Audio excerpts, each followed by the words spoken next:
Alright, well, time to feed the viewers. Oh yeah. Oh, by the way, hello viewers. Another beautiful day. Hope your five senses work. Health and strength is good. Or excellent. Good. Alright, what do I got for you here? Let's see, what do we got? On the Steam Deck news here. Okay, let's do it like this. Let's see, KDE. Yeah, get you guys up to speed here. Let's see here. KDE Plasma. KDE brings a better audio volume widget and HDR calibration in Wizard, and more to Plasma 6.4. Says here in the latest KDE developers have have finalized the features set for the upcoming Plasma 6.4, include meaning now shift to the crucial phase of polishing the user interface and squashing any remaining bugs. The last time we reported on Plasma was back in February with the release of Plasma 6.3.0, which delivers significant enhancement like improved color accuracy and fractional scaling. It is also worth noting that FreeBSD 14.3 Beta 3 recently shipped with KDE Plasma 6.13 right on the installation media, simplifying setup for users of that operating system. Now that Plasma 6.4 aim to build on this momentum, particularly with visually audio refine and taking and keen eye widget behavior. This is now a brand new HDR calibration widget, which should make configuring high dynamic range display much more straightforward for users. And then it says alongside the KWin Plasma window manager gains the ability to enable extended dynamic range on compatible displays. It says you're simulating HDR by intelligently adjusting the black light. There will also be an option to limit the maximum color depth on screen that supports such features, giving users more control over display output. And let's see, what do we got here? Switch to Plasma widget. The audio volume widget is getting a useful tweak. It will now feature small textures, headers for audio input and output device sections, making it clearer to distinguish between microphones and speakers. And it says the comic widget has also received significant attention with improvement to its configuration, dialogue, and how it communicates its status, especially when unconfigured or encountering errors. It says if even seemingly small details are being addressed, such as trash widgets now displaying a busy spinner during the empty process, providing visual feedbacks for potentially lengthy operation. A bug affecting large notification widgets on the desktop are in very widget wide panels with prevented notification from appearing has also been fixed. Plasma 6.4 also refined how it handles system resource and information. System monitor overview page will now include more relevant monitor by default, such as GPU usage and individual disk capacities. And then it says the built-in free space notifier has also received a significant update as KDE developer Nicolo Venerandi details its improvement. It says Plasma built-in free space notifier now warns you about low free space on any partition, not just /and/home. It has some intelligence to ignore partitions that are read-only or were mounted in an already mostly fully state. To avoid annoying you into wanting to throw your computer out the window, you can now also configure the percentage at which it starts to warn you. Beyond Plasma itself, KDE Frameworks 6.14 is set to deliver some useful improvements. One standout tweaks involves how executable files are handled The dialog now present the don't ask again option much more clearly. And it says here, a performance fix will tackle excessive disk / IO from folders, thumbnails in applications like Dolphin, and right to left language users will benefit from correctly laid out search and password fields. Yeah, it says Plasma 6.4 is set to release around next month. Yeah, and I'm sure oh my god, Ubuntu will cover that. Alright, now what else we got here on the news? Yeah, gotta keep you guys in the loop, you know. Yeah.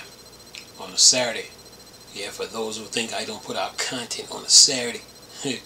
Yeah, waking me up. Anyway, what else we got here? Oh, what's this? And here goes another one here for FreeBSD. It says here, FreeBSD 14.3 Beta 3 ships with KDE Plasma 6 and general improvements. It says here FreeBSD 14.3 Beta is now out for testing, pushing the upcoming 14.3 release one step closer to its final launch. FreeBSD, if you have not heard of it, is a complete open source Unix-like operating system, distinct from Linux, highly regarded for its potent features, speed, and legendary stability, which has made it a go-to for demanding server environments and even the gut of some popular gaming consoles. Says here Steam Deck. Says here following earlier beta builds in May, such as 14.3 Beta 1, which kicks off the testing cycle with installer enhancements and various fixes. Beta 2, which addresses Wi-Fi bugs and support for CH password to the NU Age init service, and more. The third beta introduced a notable convenience for desktop enthusiasts. The most significant update for many users testing Beta 3 will be the inclusion of KDE Plasma 6 package directly on the DVD installation page. This is a welcome change to simplifying the setups in modern desktops. And it says environments on FreeBSD considerably as user can get KDE up and running with fewer post-installation steps. The FreeBSD project detailed the other key changes implemented since the previous beta. And what else we got here? Where's the oh, there we go. It says here what else we got here? It says here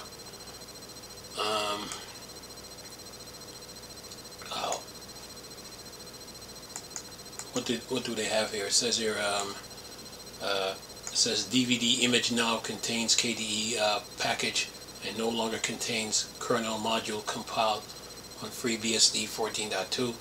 Path is set correctly in the post-install shell from BSD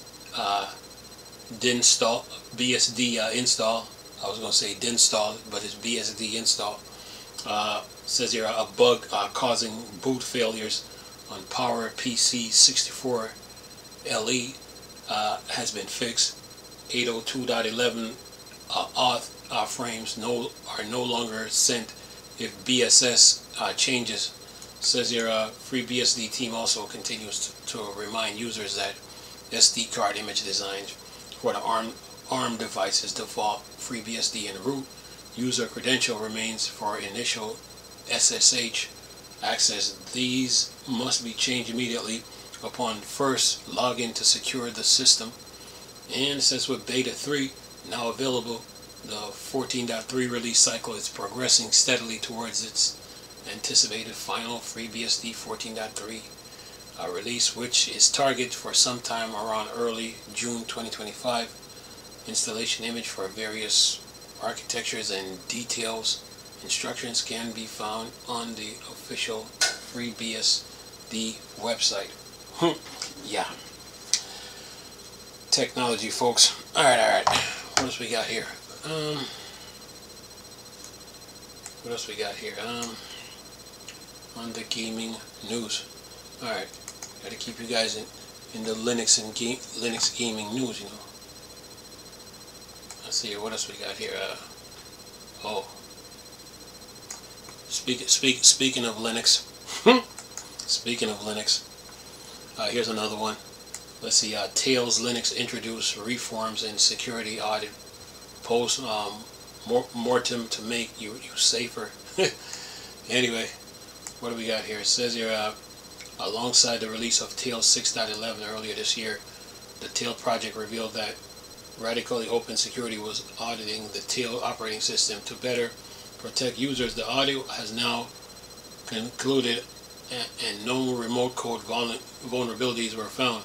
The only issues that were found or required to compromise low privilege amnesia user, which is the default account in Tails. Luckily for users, the Tails developer are quick on their toes and ask for information about the vulnerability before the reports were published and release fixes for the discovery issue, which users now already enjoy. And then it says here's an overview of what was fixed. Let's see here. Get this little advertisement out the way here. It says here they fix let's see, local privilege escalation in Tails upgrader, arbitrary code execution in Python script, argument injection in privilege in Genome script, untrusted search in Tor browser launcher. Yeah. And this is for 6.11, 6.12, and this for high, moderate, and low. Yeah. And it says following the fixes of the bugs, the Tails team also did post mortem of the audit to find out what cultural things need to change and which technical things need to be changed that had a role in allowing the entry of bugs into the operating system in the first place. The major cultural change that Tails has adopted is how it shares vulnerabilities with the public. So far, it's said it has been too secretive about the vulnerabilities, but going forward has adopted the security issue response policy. Based on the policy of Tor project team, it is also found that refactoring large amount of code can also be a way in for security bugs. So from now on, it will be more intentional and only do large refactoring when it's worth the effort and risk. And then it says for anyone running Tails, these are extremely positive development. Tails is used by all sorts of people for sensitive work, so knowing that it's being proactive on security is reassuring. Yeah, when it comes to these operating systems, yeah, security is a must. All right, now what else we got here on the gaming news here? Let's see here. See if we got anything else here. Got to keep you guys in the loop, you know. Okay, we did the weekend PC deals already. Man, what else we got? I think I seen something about Microsoft. Oh yeah, I got you guys, man. You know me. Put something out. That's for sure. What do we got here? Microsoft testing Xbox home screen pin hidden system app and more. Alright, what they say here? They said, we heard from many of you that home feels more like your space, whether it's surfacing your favorite game, hiding what you don't use, or simply making home feel less crowded. This update is a direct response to feedback. Alright. Well, they're on it. Alright, keep moving. Gotta keep you guys in the loop, you know. This gaming stuff. Yeah. I seen something about Sea of Thieves.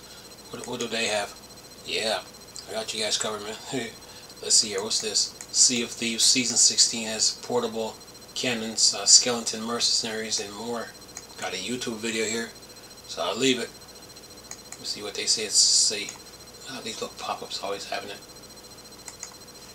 Yeah, when I do this, man, yeah, I know you viewers love your video games. It says Sea of Thieves Season 16 Reaper Rules is launching May 22nd across across PC, Xbox, and PlayStation platforms. Yeah. Alright, keep moving. What else we got on the news? Yeah. Gotta keep you in the loop. Uh-oh, Fortnite. What's this? Fortnite is no longer available on iOS devices globally. Well, remember what Epic did to Linux, man. Yeah. Let me see what they talking about here. I think I'll put this news out while I'm at it. Let's see here. There's a new twist in the ongoing feud between Apple and Fortnite creator Epic Games. The Battle Royale games returning to Apple device in the US, as Apple has blocked Epic Games' submission to release Fortnite on the US App Store. Additionally, the game is no longer available for iOS or iPad OS users in the European Union, where it had previously been available for download through the Epic Games Store and other marketplace like AllStore Pal since last year.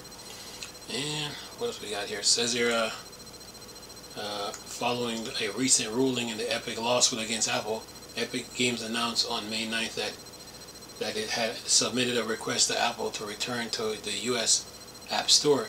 The ruling states that Apple could not stop developers from linking to external payment option, but then since Epic Games' US developer account was terminated by Apple in 2020, when Epic first violated Apple policy by introducing an external payment option in the game, the company used its EU developers account to resubmit Fortnite to Apple for review.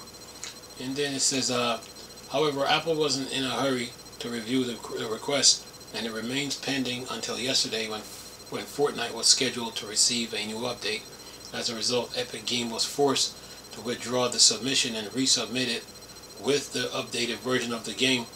And then it says, now Apple has rejected the submission. As a result, the game is not only not coming to the US App Store, but it has also been removed from the Epic Games Store for Apple users in the EU. It says here, Tim Sweeney, CEO of Epic, had been very vocal about the feud on his X account yesterday.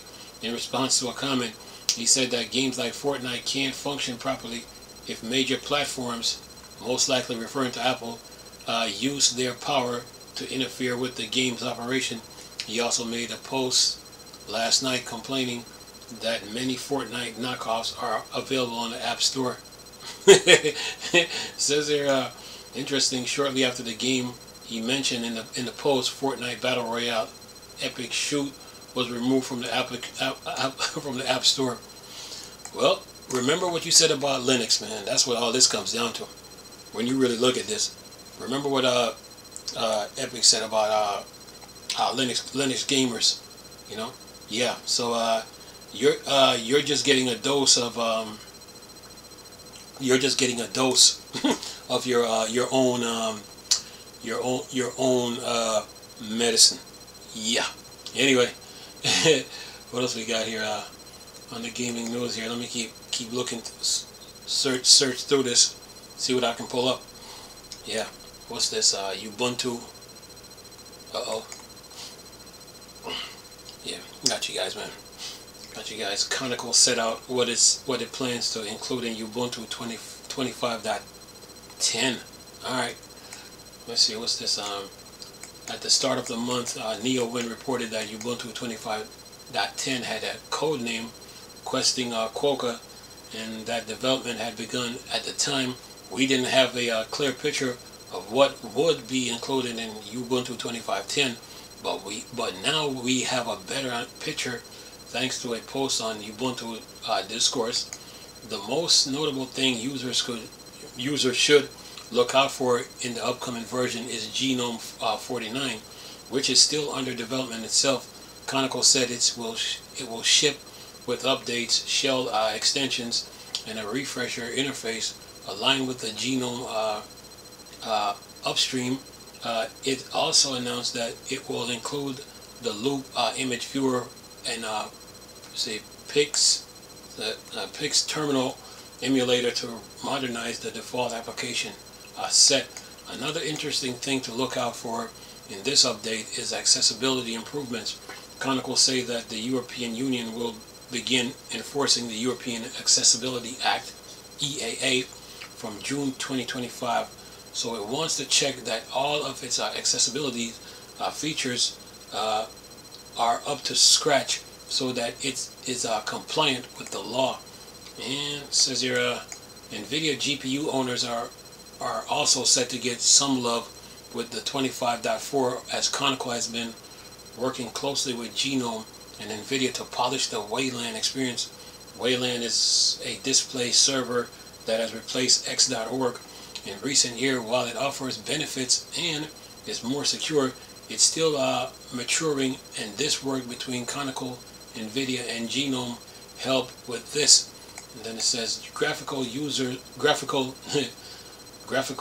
wise users who install Ubuntu 25.4 will also benefit from VRR support in Mutter as well as Window Manager and Compositor.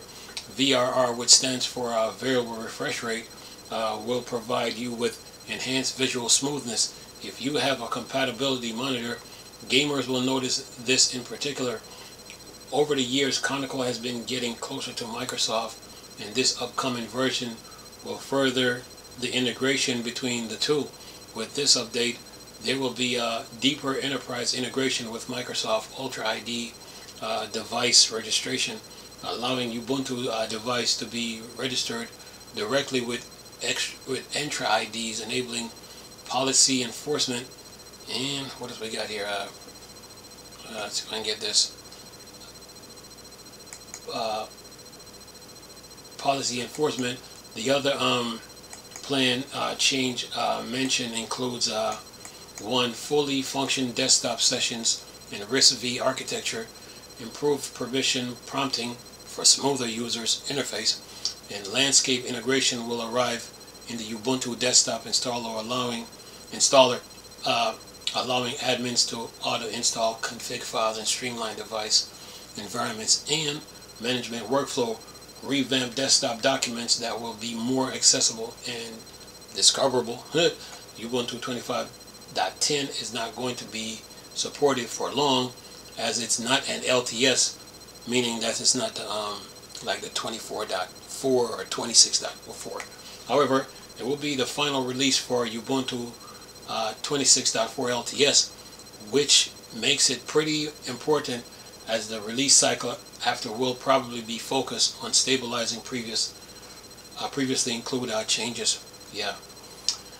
Anyway, what else we got here on the gaming news? Yeah. Gotta put the news out. Oh, stop it. That's what we got here. Okay, we did Fortnite already. We did that. Oh. Fortnite. Okay, we did Ubuntu. Okay, what's this? Oh yeah. Gotta put the content out. Yeah. Let's see here. It's getting too bright in here. I don't need the light. Oh. Alright. Well, that'll do for now. Let's see here. It's getting bright anyway. It says here, following the plagiarism accusation, Bungie admits Marathon is using some stolen artwork. Says here, Halo and Destiny franchise creator next major release is currently in the public testing phase, with Bungie slowly letting fans jump into its Marathon reboot to try out the extraction shooter experience. However, the alpha test has revealed some troubling information regarding the art assets the title uses, with an artist who is not affiliated with Bungie recognized her work being used without permission. It says here the artist's name Antiril shared multiple side-by-side comparison as evidence that shows Marathon environmental art assets using design straight from her work from 2017. Looking at the design, even the text from her artwork seems to be copied and used in the game, though with a lot of grime and erase marks on them for added effects. It says here several Bungie artists have also been following her work on social media for some years now too, including Marathon franchise art director Joseph Cross. Anti-Real has confirmed that the studio has never communicated with her. And then it says Bungie is of course not obligated to hire me when making a game that draws overwhelmingly from the same design language I have refined for the last decade. But clearly my work was good enough to pillage for ideas. Let's see if I can get this here. Pillage for ideas and plaster all over their game without pay or attribution, said the artist on social media.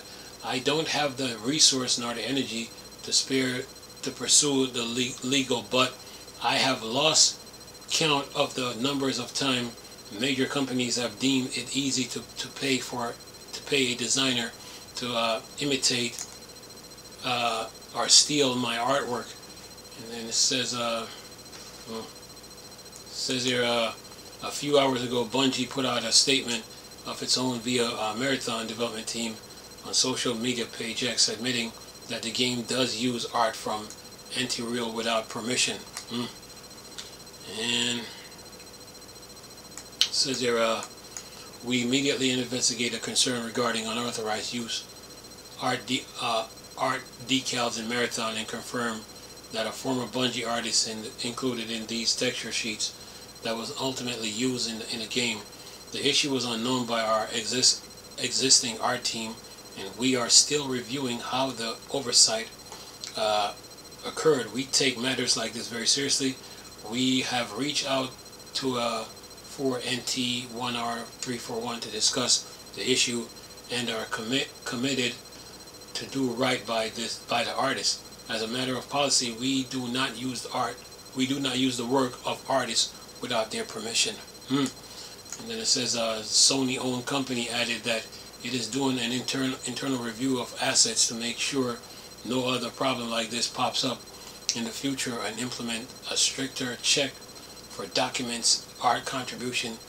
We value the creativity and dedication of all artists who contribute to our games, and we are committed to doing right by them, it adds.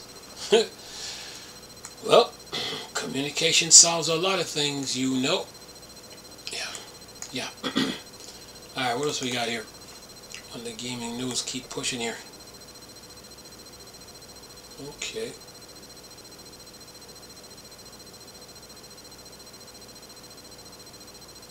Okay, we talked about that already. Alright. Now, talked about Avowed already. Now, let's see here. What else we got on the gaming news? Let's see here. Video cards. What they got? Anything? Nah. Game developer. We know they got something, so let's see what they got. Okay, we read about Marathon already. We did that. Let's see.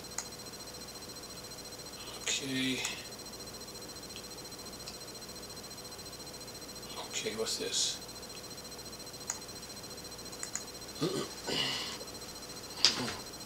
Gotta keep you guys in the loop.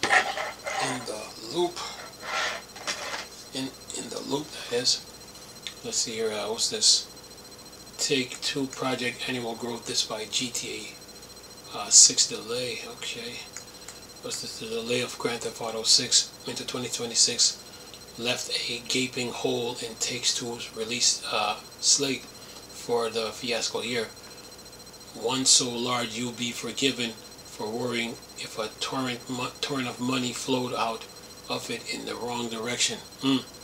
Says here, but if you're an investing nursing that concern, not worry not.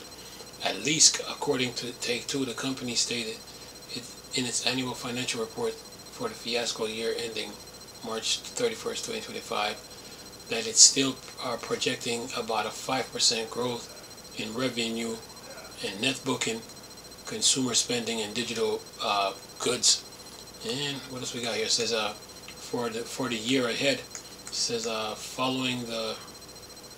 follows a similar trend from its financial result for the year. It says where net booking rose 6% from 5.33 billion to 5.65 billion, and net revenue topped out at 5.63 billion, a 5% jump from the 5.35 billion the prior fiasco year. The old standbys like Grand Theft Auto 5, NBA 2K series, and Grand Theft Auto Online were the biggest contributors here, with Firaxis Sid Meier's Civilization getting a tip of the cap for helping driving up revenue. And what they say here, it all goes according to plan. If all goes according to plan, games like Borderlands 4 Mafia: The Old Country and the 2026 iteration of NBA 2K and WWE 2K will see companies rake in about $6 billion in revenue and net booking by this time next year. CEO Strauss Zelnick said in a QA call with investor that this will be new baseline for the company. All right.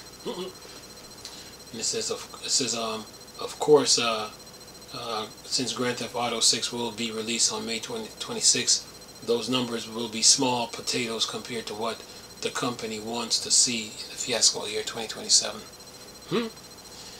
Yeah. Alright. Let's keep moving. Alright, game developer, what you got? Let's see, what else we got here? Okay, gotta keep you in the loop. Alright, now, what else we got here? Haven Studios co-founder Jade Raymond departs ahead of its first game debut. The longtime game industry veteran has stepped away from the studios she founded in 2021. Says here, industry vet Jade Raymond has stepped away from Raven Studio, the outfit she founded in 2021. A Haven Studio representative confirmed the departure following the initial Bloomberg report on the leadership chain. However, both the company's statements and internal news of the departure report came without context as to why Raymond was moving on. Jade Raymond has been an incredible partner and advisory force in founding Haven Studios.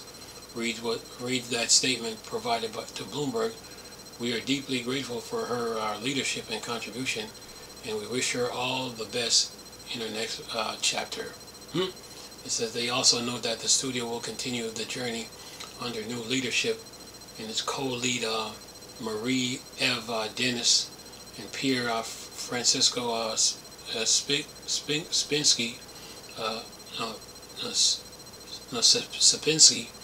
though the official statement makes no mention of the reasons for Raymond's departure. Source speaking to Bloomberg suggests that early reception of the in-development project may have played a role. Developers close to the matter told the publication that PlayStation leadership did not share a reason for her departure in any internal communication sent to the studio. However, those sources tell the publication that the shift comes week after Fair Games saw less than favorable feedback following external testing rounds, raising concerns with some developers within the team. Well, that happens, you know. Well, maybe she just stepped away. Maybe she needed a break. She just needs a break, you know. Unwind, so to speak. Yeah. Maybe she needed a break. What else we got on the news here? The deprofessionalization of video games was full on display at PAX East. What's this? Says here at DICE and GDC this year, I heard talks of a trend in in game development that sent chill down my spine. Deprofessionalization, as AI6Z marketing partner Ryan K.R. Rigney defines it. Deprofessionalization is a phenomenon driven by overperformance of older titles, particularly free-to-play live service game, large studios struggling to drive sales, and outside success of solo developers and small teams. And then it says, these three forces, he argues, will continue to drive career professionals from the traditional professionalized standard of the game industry. And it says here, let's see, stop that. If I can get this here, it says here, some of these people will decide to go indie, he continues, others will leave gaming altogether, and in between there's a vast spectrum of irregular working arrangements available. In this trend it sure felt as PAX East 2025. It's no secret that the COVID-19 pandemic led to many game companies decamping from expos floors, retreating to either all online promotion or in personal community meetup structure around intermittent panels. Gone are the days where a chunk of our development team can get on one-on-one FaceTime with other players. Shift in supply and demands of simply move where marketing takes place. And oops, where's my mouse here? Oh, no wonder why. No wonder why you were acting silly. Okay, gotta replug my mouse here. Gotta do that. And it says here, but something else lurked under the surface. Some noticeable studios like Behavior Interactive and Funcom had classic booths up on the shore floor. Devolver Digital had maybe the tallest booth on display, but it was only using it to showcase 3 games: Myco-Punk, Monster Train 2, and Batsu. The bulk of the remaining space was taken up by small publishers and game studios. And then it says, wandering through these booths, I found a mix of truly excellent and inspiring game, but also found myself bubbling with frustration. Few of the developers on display were working on teams larger than 3 people. They talked about publishers wanting ever more expensive offering as part of their pitch deck. Short-term contracts seems to be the best way to plug gaps. Why did it? Why did it feel like so few proper businesses were fighting to get their name in front of the player at PAX? Speaking to Rigney and other developers, I sense that deprofessionalization isn't just a catchy phrase to describe demand-side economics in game industry hiring. It's a frustrating reality that may undervalue games from big and small teams alike. Yeah, the video game industry. All right, what else we got? Deprofessionalization. Yeah, the game industry. Okay, what else we got here? All right, that should do it. What else we got here? Okay, we checked you. Let's see, we got what eTechnics got here. Let's see. Okay. Let's see, Mafia the Old Country lower to reach a larger audience, says Take-Two. Yeah, it said Mafia the Old Country price lower to reach a larger audience, says Take-Two CEO. The Take-Two Interactive, parent company of Rockstar, has recently addressed the topic of pricing during a meeting with investors. While rumors about the price of Grand Theft Auto 6 are growing, the company has shared insight into how it sets prices early for its upcoming game Mafia. It says some fans speculate that GTA might cost up to $100 when it launched, but CEO Strauss Zelnick clarified that the company aims to offer player good value for their money. This is the reason why Mafia: The Whole Country will cost $49.99. And then it says Zelnick explained that the goal is to provide players with a much more value than what they pay. The focus is not on charging the highest price, but ensuring players' satisfaction.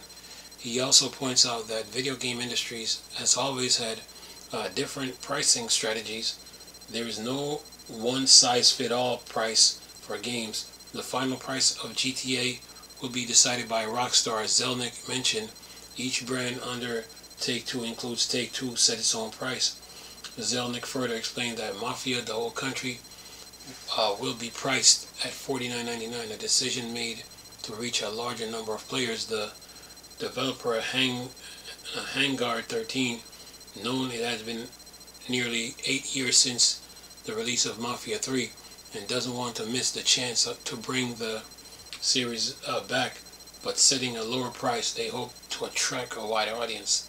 It says here, Zelnick believes that price to value ratio will appeal to players, and it might encourage hesitant players to try the game.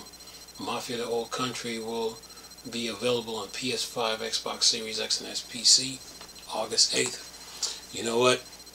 I think they're lowering the price so Mafia can grow. So so that Mafia is not in the way of GTA 6. That's what I'm getting from all this. Anyway, alright, now, what else we got? Gaming wise. Gotta keep you guys in the loop, man. Alright. What else we got here? Let's see, what's this? Oh, what's this? Spider-Man. Let's see, Spider-Man, what's going on with Spider-Man here? It says here, Sony earns over $650 million from PC ports. It says here, Sony had just announced its financial results for the past year, revealing that the PlayStation 5 has surpassed its sales target for 2024. The company also shared update number on its PC sales, marking its full entry into this market. It says here, according to Sony year-on financial report for 2024, PlayStation titles that were reported to other platforms, mostly PC, earned over $650 million in revenue for the brand. Some of the major titles include Marvel Spider-Man 2, Lego Horizon Adventure, and remasters like The Last of Us Part 2 and God of War Ragnarok. However, to put this into perspective, these PC ports only generate 3.4% of the total revenue of the PlayStation Store. The digital market brought in $16.5 billion revenue between PS4 and PS5. By the end of the fiscal year, the PS Store accounted for 50% of the total revenue of PlayStation gaming, while Sony overall performance remains strong. Sales on PC are not yet impressive, and even the company's most famous IPs have not boosted PC sales significantly. Well, PC gamers have choices, man. They do. They have choices. Alright, what else we got here? Let's see.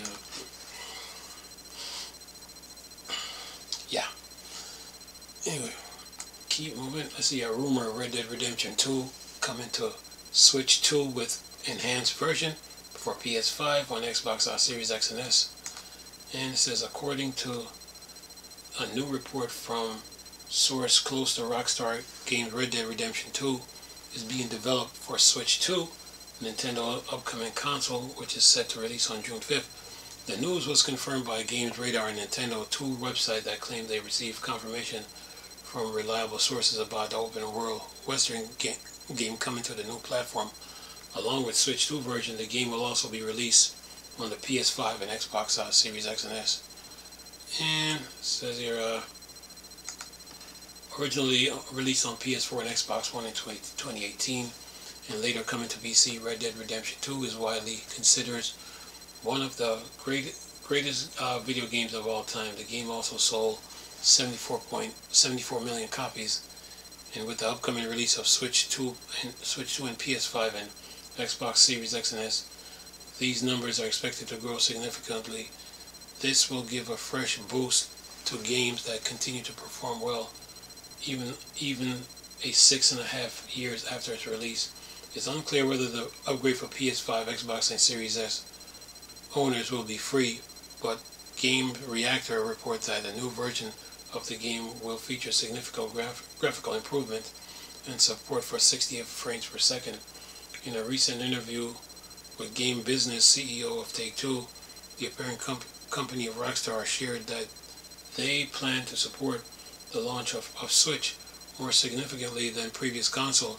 In addition to Red Dead Redemption 2, Sid Meier's Civilization, Borderlands 4, WWE 2K, NBA 2K will be released on Switch 2 in 2025. Yeah. Alright. What else we got? On the news. Yeah. Okay, we already did that. Okay. And let's see what can I come up with. Oh yeah.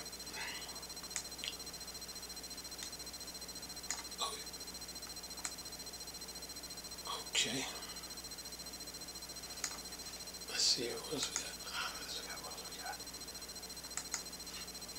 Okay, one more thing and I'm done here. Okay. That is that. So you guys are good. Hold on for a minute. Let me look one more time before I go.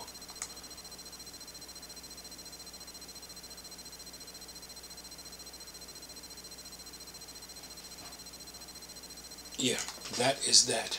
News, deals, games, update. The usual.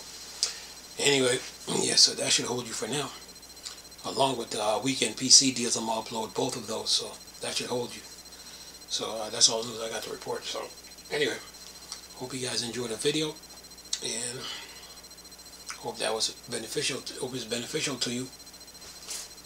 Nice talking to you people again. Crystal, Star Wars, start your thing. Board, Dark Side.